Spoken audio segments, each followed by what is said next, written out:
Being and Caring, A Psychology for Living by Victor Daniels and Laurence J. Horowitz, as read by The Happy President.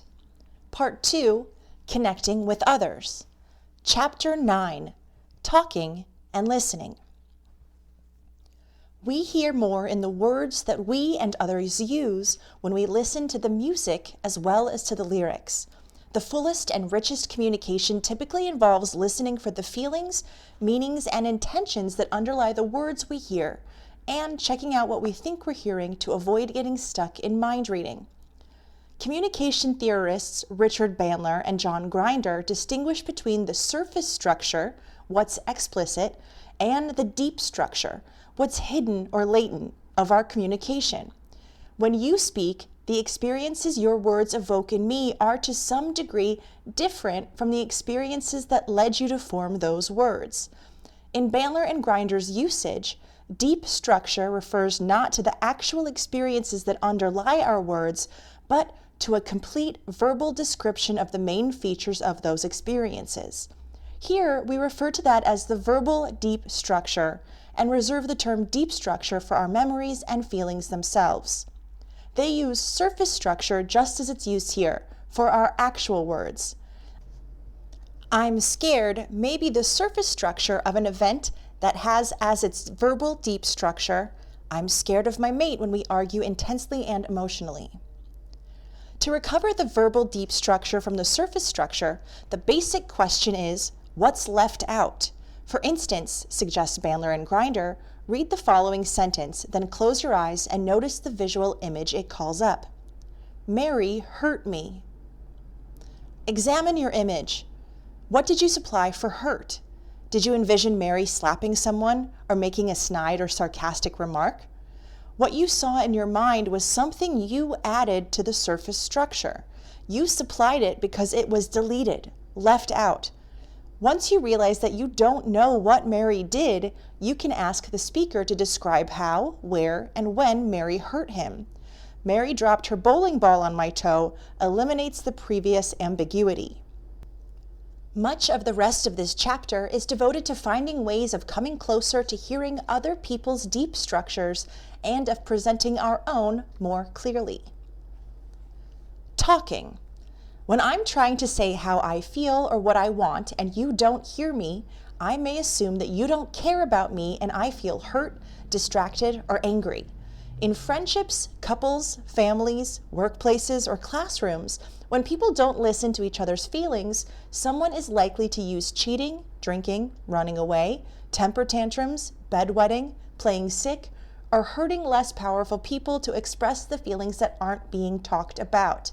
That's called acting out our emotions. We act out our feelings when we think we can't discuss them. Talking with and talking at. My tone of voice, rhythm of speech, lack of contact with your thoughts and feelings, or sense of your distractedness may tell me that I'm talking at you.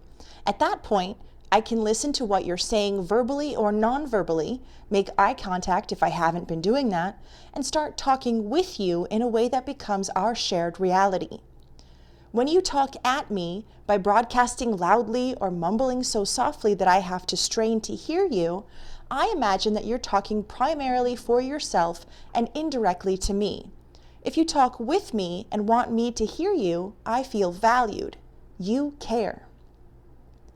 One way I talk at you is by saying many of my words automatically, like programmed speeches off of a tape. I may get center stage and a few nods or ahas of appreciation while I'm playing my tape for the 11th time. Another way I talk at you is by trying to sell you my point of view. The real answer to the question, who are you trying to convince, is often myself. Yet another way of talking at people is with sarcasm. I've sharply reduced my use of sarcasm since I noticed that people typically close up and become defensive in response to it. Like playful teasing, sarcasm often hurts. When 3 or more of us are together, speaking to anyone about someone else who's present is gossiping. Instead, I can make my statement to the person it's meant for. For instance, rather than saying, Jean, I think Tim was unfair to you just then, I say, Tim, I think that was unfair. This principle of no gossiping can increase directness and clarity. We can talk with each other even in brief exchanges.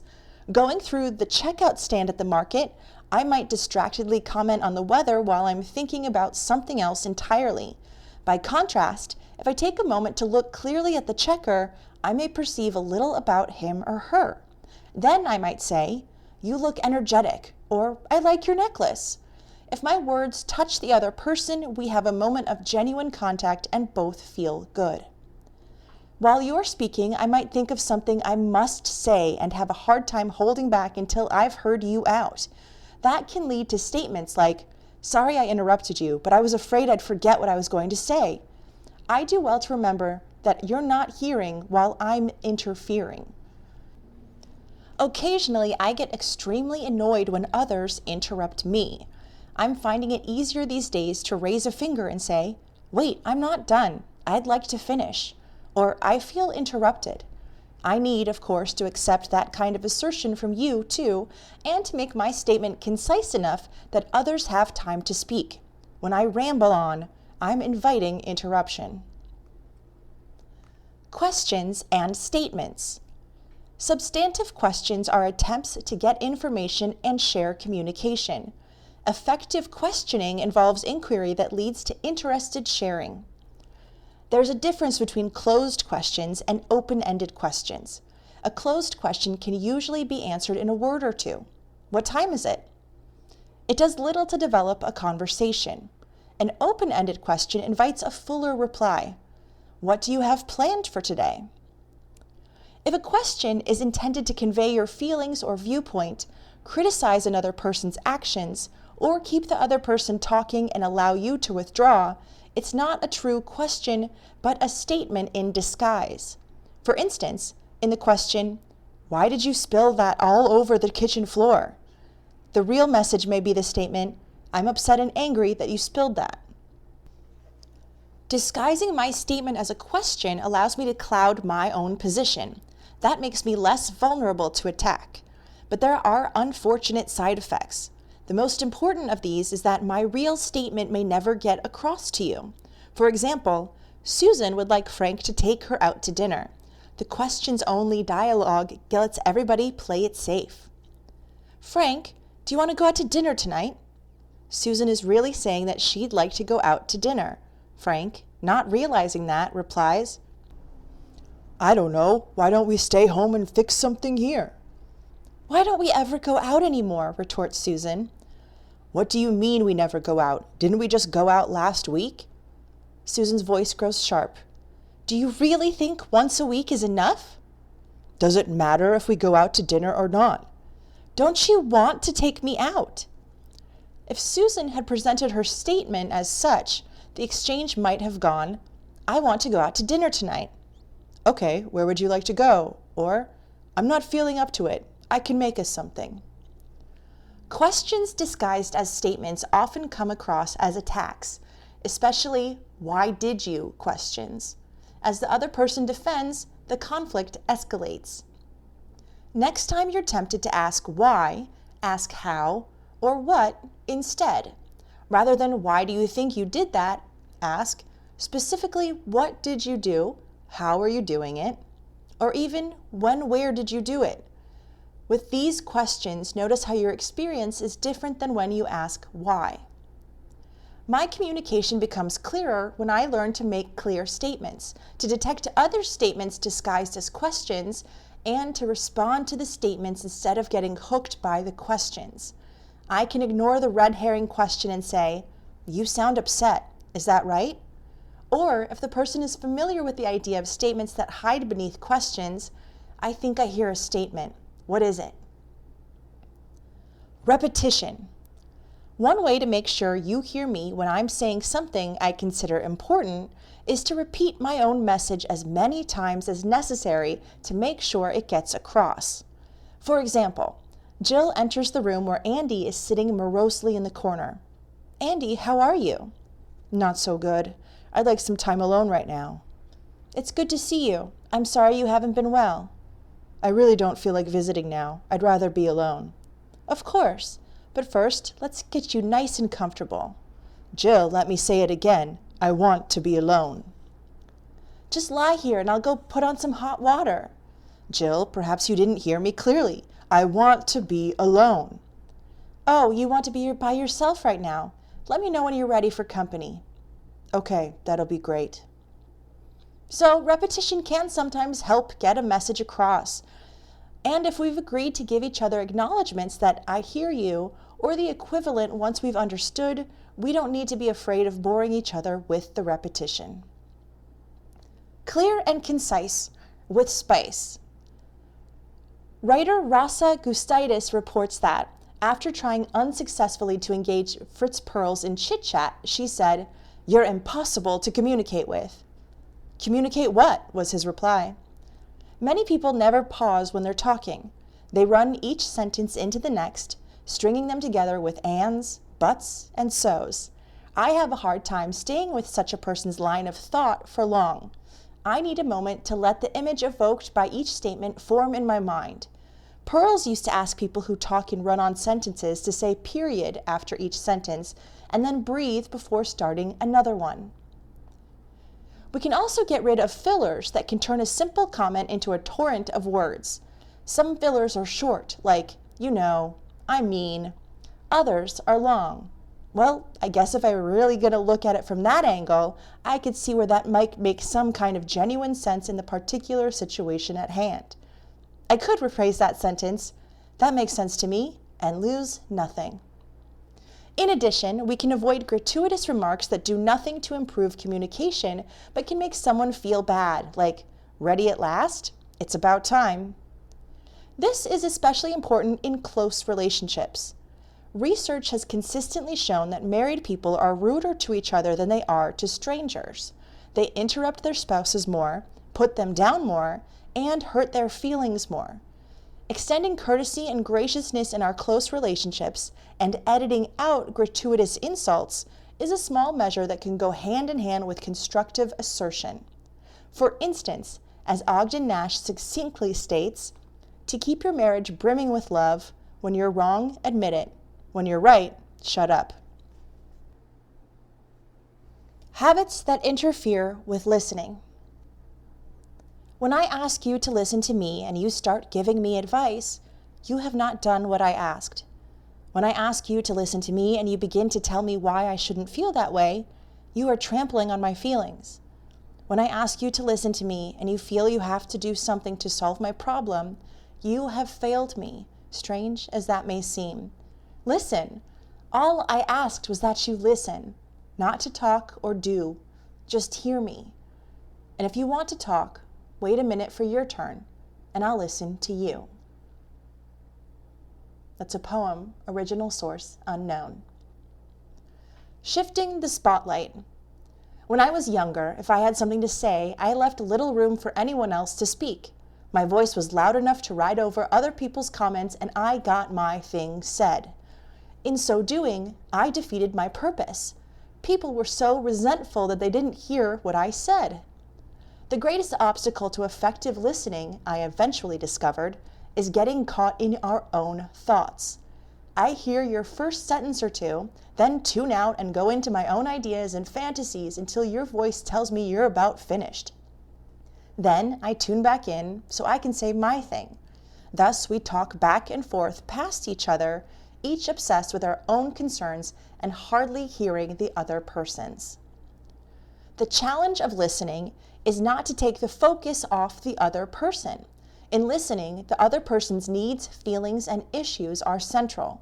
When each of us keeps shifting the spotlight back to our own concerns without responding directly to the other person's, I may be near you, but I don't hear you. Invisibility. Making the other person invisible goes a step farther than shifting the spotlight. It may involve changing the subject completely after you've said something as if you had never spoken. Or others in a group may make you invisible by ignoring your comments completely.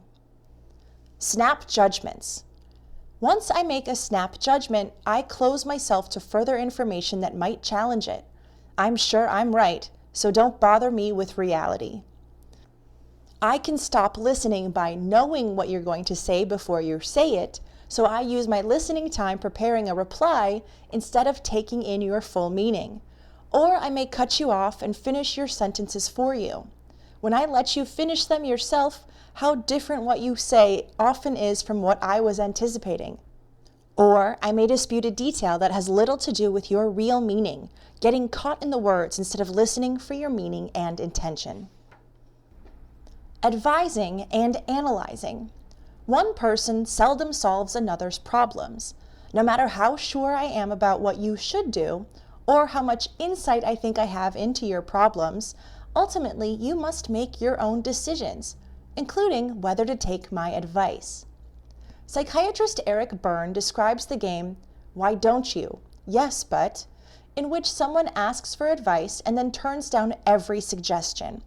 No, that won't work either, because the request for advice is actually a request for attention rather than an attempt to solve the problem. A person may also seek advice as a way to avoid responsibility for his or her decisions. If I tell you what to do and things go wrong, well, it wasn't your responsibility. But if things go right, you miss out on developing the trust in yourself that comes from your own decision-making and problem-solving. Besides, I don't want the responsibility for your actions if you do what I tell you to. I can tell you what I do, and that has its limited value. I may share information you lack to help you in your decision. Generally, what I earn as a sage is a minimum wage. Very little payoff.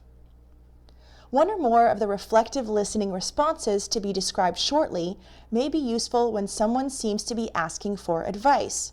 It encourages a person to come up with his or her own answers. When I still follow my old impulse to make recommendations, the other person may fall silent, with a distant look that tells me I'm way off the mark. Surrendering my omniscience, I can acknowledge that perhaps I don't yet understand his or her situation, but want to. I feedback what I think I've heard, get a yes or no, and a clarification, and we go on from there. Even when my first reaction was insensitive, if I show that I care and want to understand, the other person usually responds. When someone is wondering how to handle a disturbing matter, we can remember that people tend to deal with distressed feelings most effectively when those feelings are recognized, voiced, and then heard by a sympathetic listener. Analyzing another person rarely has value for anyone. Overzealous psychology students sometimes have a disconcerting tendency to constantly interpret your behavior, and you're apt to get self-conscious. The more I dissect you, the less I'm likely to hear how your world is for you. When I'm not so busy analyzing you with my head, I can hear you with my heart. Walt, a high-tech exec, kept encouraging Brenda to talk to him, but when she told him her feelings, he'd reply with a "that does not compute" attitude. After a while, she began to give him only the kind of information he was asking for, which was thinking data he could handle through his computer. Through counseling, Walt learned that in his business, as well as in his personal life, he can deal with his own and other people's feelings, as well as with profit and loss. Effective listening. People want to be listened to in matters important to them. When others know I'm hearing them fully, including the tone, the level of urgency, and what they want from me, they're usually more receptive to me in return. The role of intentions in listening. The meanings I respond to may not be the meanings you intend. As Karen recalls, after an early trip to the post office, I bought some donuts on my way home. Ken got up, looked at the donuts, and asked, "Is this supposed to be breakfast?" I heard, "Is this supposed to be breakfast?" I went off. "If you want a big breakfast, just say so instead of bitching about the donuts I was thoughtful enough to pick up." He calmly explained that he thought maybe I'd bought them for my class at school and wanted to make sure they were for us.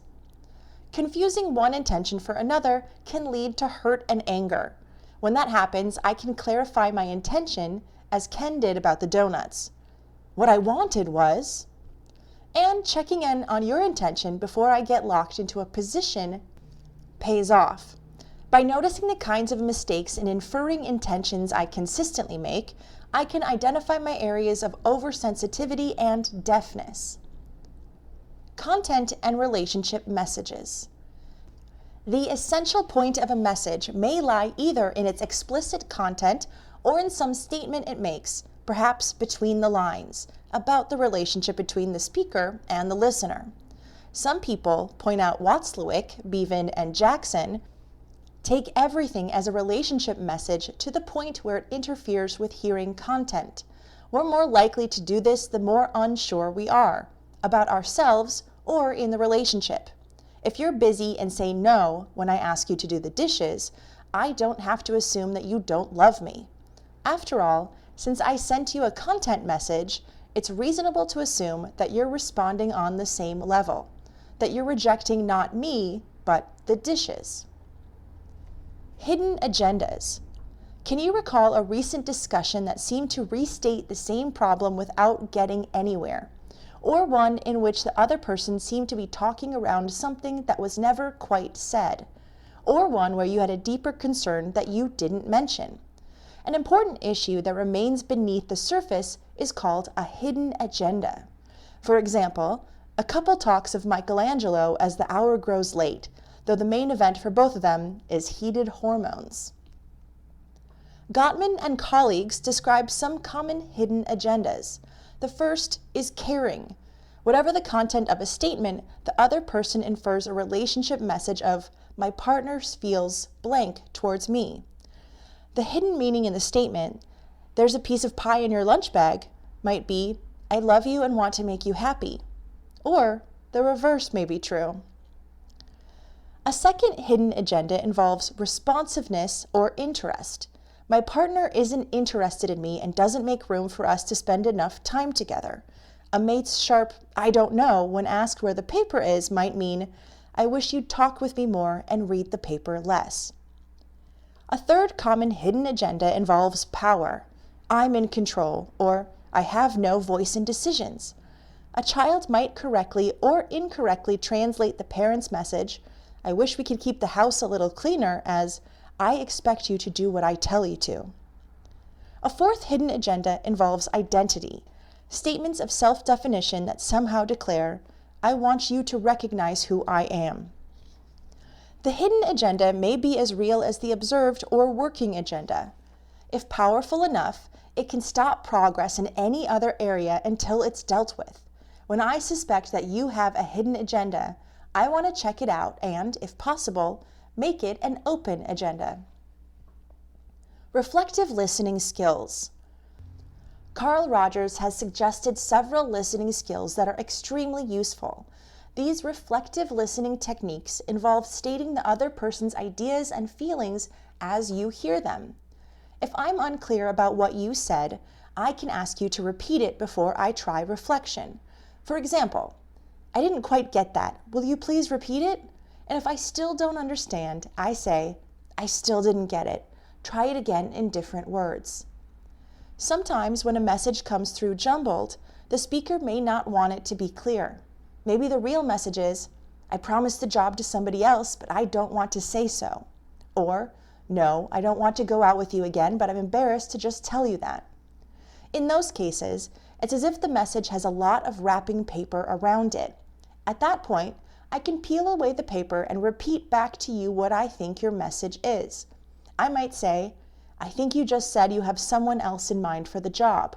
Or in the other example, I think you just said you feel like we don't quite connect and you don't want to make a date with me.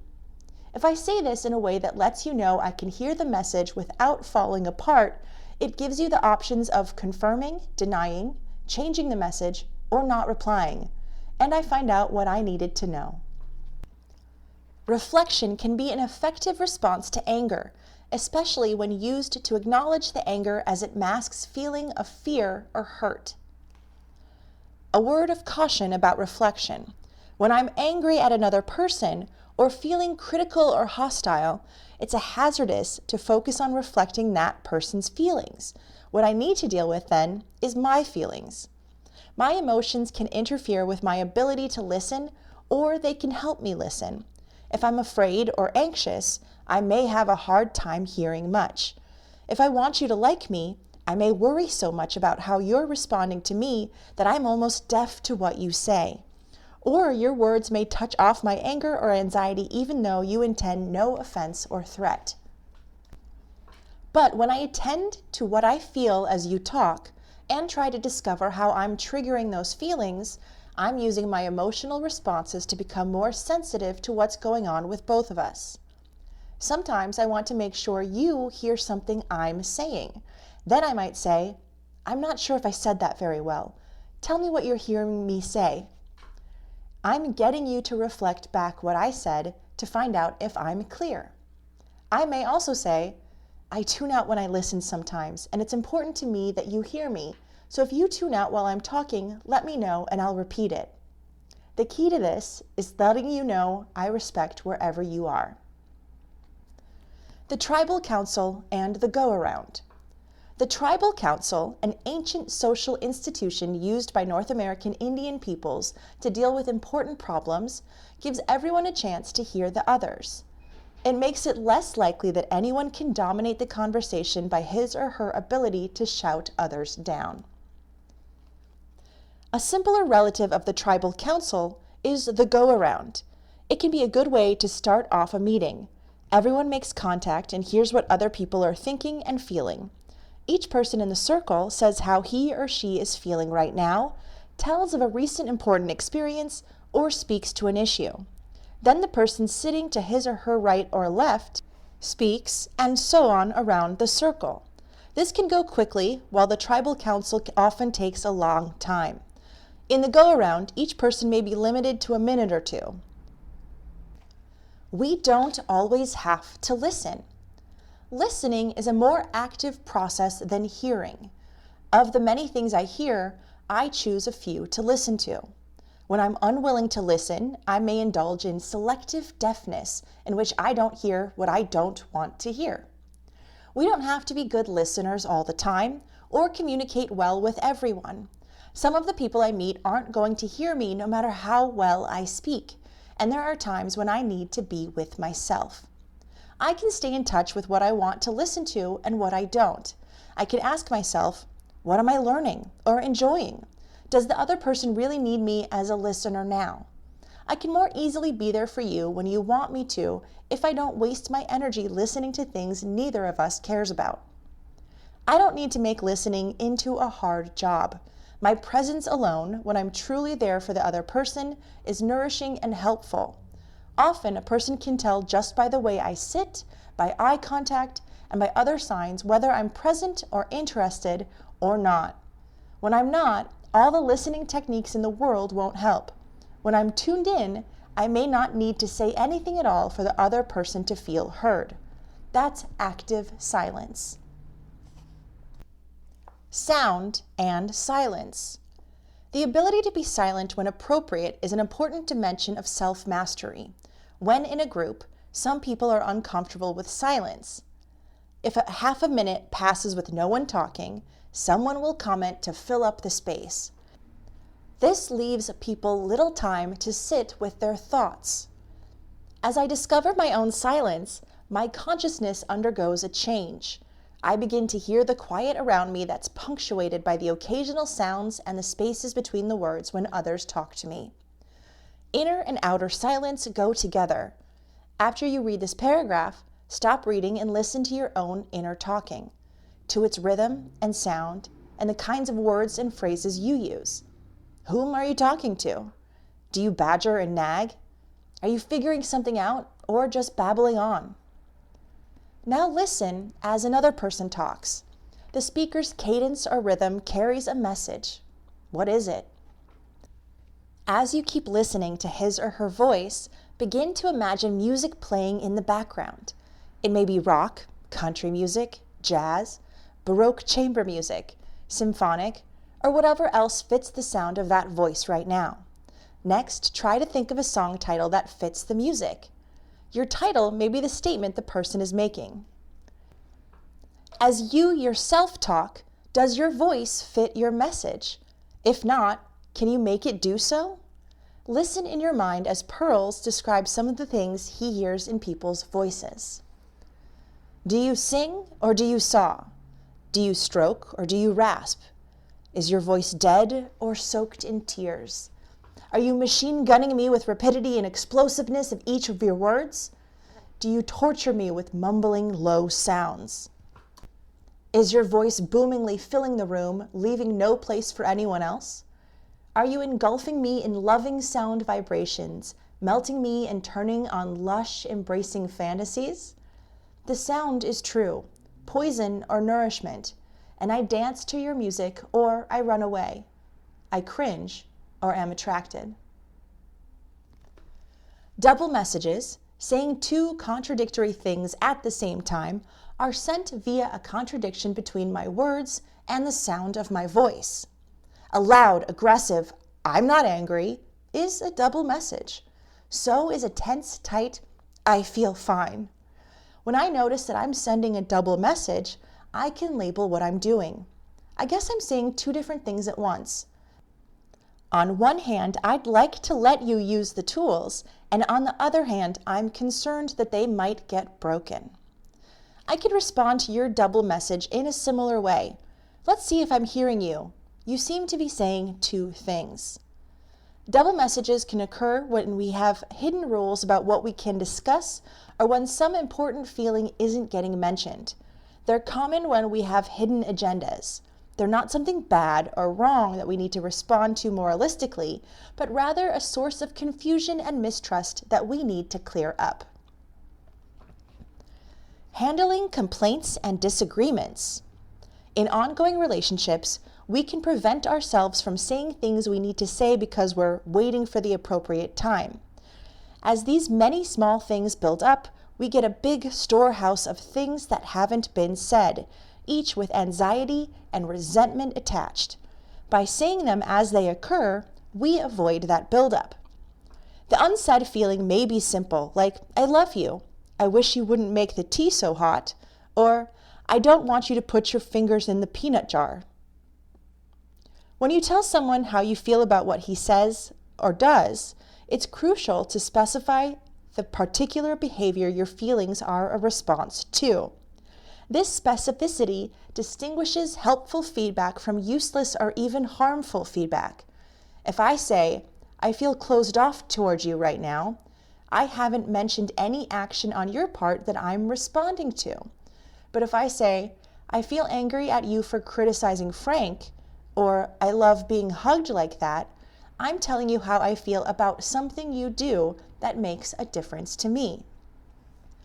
If I'm on the receiving end of your complaint or request, after I've edited out my likely response of snapping back, or after I've snapped back and apologized, my best response may be that of collecting more information, finding out in a more detailed way what you want to change and how it's affecting you. That reassures you of my receptivity and goodwill, and orients both of us toward finding a mutually acceptable solution. It's usually more helpful to tell you what I can do and what I want to do than what I can't and won't do. If my wife asks me to pick up some things at the store and my day is already almost full, but I'm willing to do what shopping I can in the time I have left, instead of saying, "I've got a million things to do today, I have to," and so on, I can say, "I've got an hour free when I can do some shopping, but only after 3 o'clock. Completing the transaction. In an incomplete transaction, things are left hanging. A decision is left unmade. An issue gets talked around without a conclusion. I've watched this go on in administrative meetings as well as with couples and families. It's very draining as the backlog of things left undone and undecided builds up. Lederer and Jackson point out that incomplete transactions are especially frustrating when a person who uses this tactic appears courteous, considerate, thoughtful, and patient, and insists with a hurt, misunderstood air that he or she is only interested in your welfare. They suggest 2 steps to handle incomplete transactions. 1, ask for precise clarification of cloudy communications, and 2, Firmly insist on a substantive, if tentative, outcome. Don't leave a matter undecided. Avoiding cross complaints. A cross complaint is a very special variety of incomplete transaction. One person voices a complaint, the other, instead of dealing with it, responds with a different complaint of his or her own. In politics, this is known as dragging a red herring across the trail. The smell of the herring is so powerful that the dog forgets what it was tracking until it's too late. Nothing gets settled, and frustration and resentment result. We can eliminate cross-complaining by following this crucial principle. Don't argue with me on my own time. First, we deal with your complaint until we reach closure. Then I can bring up a different complaint. Argument and exploration. The word argument has two meanings. One refers to two people talking back and forth with raised tempers and voices, each trying to prove the other wrong. While at times this is exciting, it seldom resolves disagreements. An argument also refers to a reasoned line of thought. I find 3 relevant arguments for what I want. Presenting such arguments and testing them to see if they hold up is a useful process. The arguments that give us trouble are the other kind. It's important, however, to avoid overpowering a child with reason. I can usually give a child a very logical, coherent argument about why he or she should do what I want, and the child is unlikely to be able to come up with nearly as good an argument in reply. In that case, my reasoning isn't honest reasoning. It's a mystifying exercise in power and oppression. Wozluik and friends describe the use of many arguments as one of punctuation. Who gets the comma and who gets the period? Compare these sentences. She nags, he withdraws. She nags, he withdraws, she nags. The person who gets the period wins. Barbara and Phil, a couple in their late 30s, had moved out of suburbia and onto the land. They argued incessantly, and each tried hard to win. Barbara could win certain arguments by pointing out to Phil what he'd done wrong on the land, and Phil could win others by reminding her of how inadequate she was at roughing it. The loser, both of them, often felt hurt, angry, and resentful. With a counselor's help, they realized that one person could make a point without this meaning that he or she won and the other person lost. Phil could agree to help Barbara lay a piece of flooring without feeling that he gave in. They also learned to appreciate what the other had learned to do and focus on what needed to be done instead of blaming the other for not doing it better or sooner. What makes this area especially tricky is that many of us resist perceiving how we presently respond. It was an eye-opener for me when a number of years ago a friend said, "You know, you really don't like being contradicted." My self-image had been that I was open-minded and ready to listen to anything. In almost every argument, our underlying feelings are the most important events. When I argue that I'm just being logical, it's almost never true. If I'm being logical, then you must be either stupid or stubbornly self-centered. That message is unlikely to elicit your goodwill. Once I stop attacking you and start listening, we can move from argument toward exploration. We explore our interests with feelings, ideas, and values. We're more likely to look at various alternatives and to tell our relevant stories, as well as our positions and opinions. And we're more apt to find something positive in the other person's perspective or approach.